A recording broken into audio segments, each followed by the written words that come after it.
everybody, it's Dre here. Welcome to my channel if you're new, and if you're not, welcome back. Today I wanted to do a foundation routine video for you. I don't think I have ever done a foundation routine video before. Most of the products I use religiously on a daily basis are high-end. Let me know though if you would like a drugstore recommendations video, because I figured I would do one routine video and then do a recommendations video for like all the drugstore stuff that I love. Just if you're new here, if you don't know, if you aren't new here, you've heard me say it a million times, I have super oily skin. So I don't have acne unless it's hormonal, you know, that time of the month kind of acne, but I don't tend to get acne regularly. I just have really oily skin. My oil just comes through all over my forehead, definitely in this area of my face, my nose, and my chin, like all the way across. So really the only area of my face that is not oily is like right in here. What I've been loving recently is a combination of primers. Now, not everybody is going to want to use like 3 different primers on their face, but I'm gonna do it and I'm gonna tell you why. So first what I'll do is I'll use a pore filling primer. I've been loving the Porefessional lately. I've been using this a ton, and I've also been using a ton the Estee Pore Vanishing stick. I love this product too. They're both really good.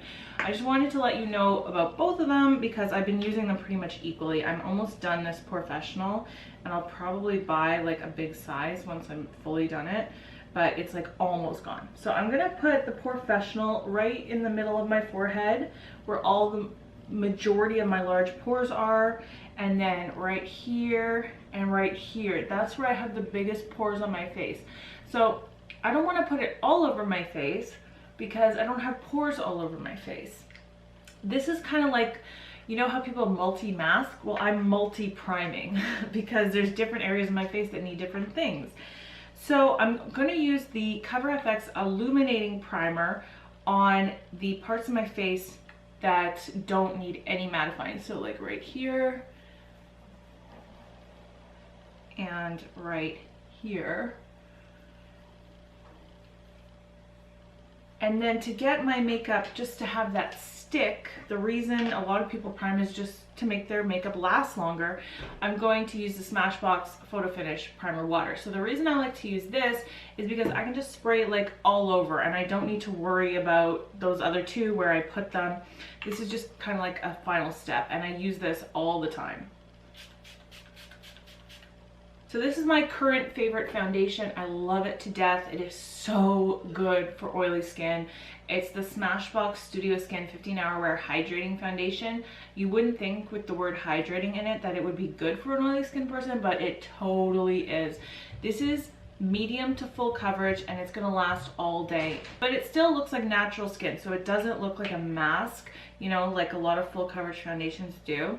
I used to have a preference for a brush, and I really love the Morphe M439 brush, but lately, like over the last month, I've just been doing every foundation practically with my beauty blender, and I've just been loving it. I don't know why. I'm just in this mode of like beauty blender all the way. I mean, it does definitely give you a more skin-like natural finish. It kind of shears out any more full coverage foundations a little bit more than a brush would, but I just really love the way it looks. I love the way it feels.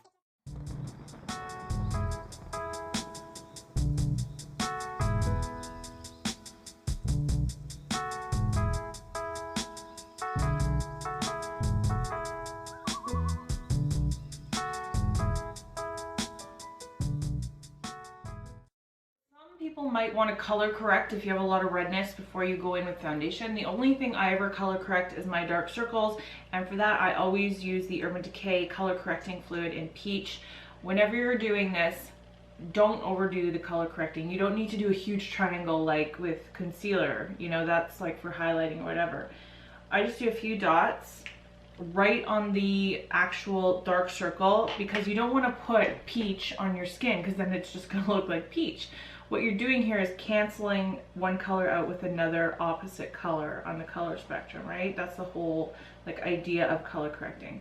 So you want to really focus it just in the actual area that needs the correction. So I always kind of get right in the corner there too, where there's a lot of darkness as well. My absolute holy grail concealer is very full coverage. It's the Estee Lauder Double Wear Stay in Place Flawless Wear Concealer. Mine is in the shade 1C Light. Now I did just like very recently get the Shape Tape from Tarte, and that one is awesome too, but it's so new to me. I didn't want to include this in a routine, or include it in a routine video, because this has been my routine since like a year now. Like, I'm very near the bottom of this. I've been having to go dip in multiple times to get enough product out recently, which lets me know I'm right at the bottom of this product. So for this, I do use quite a bit more because I really want to highlight under my eyes, and I just tap it out with the Beauty Blender.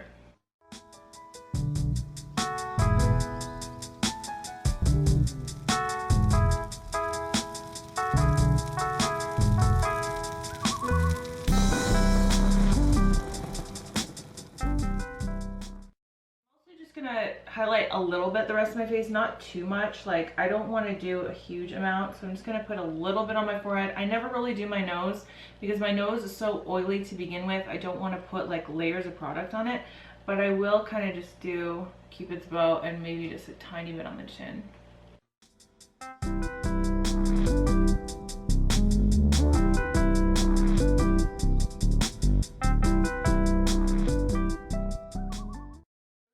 Step is because I love having a lot of brightness underneath my eyes, but if you only have just the brightness underneath your eyes, you're not balanced. Like, it looks a little bit weird. So when you're doing like this across, you should also do like this. It's just, it adds balance in terms of highlighting. Something else I've been liking to do lately is prime my eyes at this point in time. I use the MAC Painterly Paint Pot. I usually just use my ring finger to do this. Now, the only reason I'm doing this step right here is because I like to set my eye primer with powder, and since I'm going to be powdering in a second, it's good timing. And also because I'm going to be baking my under eye, sometimes when I'm baking my under eye, I get powder up here. When I go to do this step, I kind of accidentally mix it and then it gets gummy and gross. So I just want to eliminate that possibility altogether. So normally I would bake or even set my under eye with the RCMA No Color powder or my Coty Airspun powder. But my favorite to bake with in terms of high end is the Nars Translucent Crystal Powder. It's really, really good. It sometimes is a little too bright for camera, but I'm gonna do it today just because, you know, in my normal life I would do it and it looks beautiful in person. So I'm just gonna take my Beauty Blender, dip it directly in, get quite a bit of product on it, and I'm just gonna press. So I'm not wiping, I'm pressing underneath my eye. You can go back in as much as you think you need to get that product out. Baking is basically creating a seal between the powder that you're putting on top and your skin, and what's in between is the makeup. So your skin underneath heats up the products, and the powder on top kind of sets it, kind of like the top layer of like a meringue when you put it in the oven, if that makes sense. So I mean, I'm not a scientist, this is just all secondhand information that I've heard, but I mean, baking works. If I'm not baking, I would just set my under eye with the exact same powder that I was using, and like a tapered highlighter type of brush. It just fits underneath there really well. So at this point, I started doing my brows and I realized I had forgotten to set the rest of my face. So that's kind of an important step. I'm gonna use the MAC Mineralize Skin Finish. This is in the shade Medium. I'm gonna use my e.l.f. complexion brush. Obviously this brush is not high-end in any way, shape, or form, but it is just so excellent for any pressed powder product. So I really love to use it. So I'm just setting my face all over wherever I'm not baking. At this point, I have done my brows, I've done my eyeshadow, and so I'm just gonna wipe away this baking. I would go with a really, really soft brush. It just feels really pleasant. So I really like the Wayne Goss O2 brush, and then this one is from Canada. It's a Porefessional blush brush. It is a blush brush, but it's kind of small. It's kind of similar, just a little bit bigger, and very, very soft. So either one of these are my preference, and just wipe away all that. I have done my liner, I've done all the rest of my eyeshadow. I have not really been into contouring lately. I've really just been into bronzing, and the only non high-end thing in this tutorial is going to be this bronzer, because I just have not been using any other bronzer. And I don't even think I have any like high-end bronzers. Maybe I have a Too Faced one actually. Anyway, okay, so this is the Butter Bronzer by Physicians Formula, and I'm just gonna bronze kind of where, you know, just above the cheekbone, same area you would kind of contour, but I'm just a little bit more messy about it, just bronzing kind of up the side. And then I always bronze right at the top of my head. I really feel like bronzing and highlighting kind of gives me the same effect as contouring and highlighting. So I don't really feel like contouring is like a super necessity for me. Just using the Hourglass Ambient Blush Strobing palette, whatever it's called. I'm just taking the lightest shade, the more peachy shade, and kind of putting that right on the apples of my cheeks.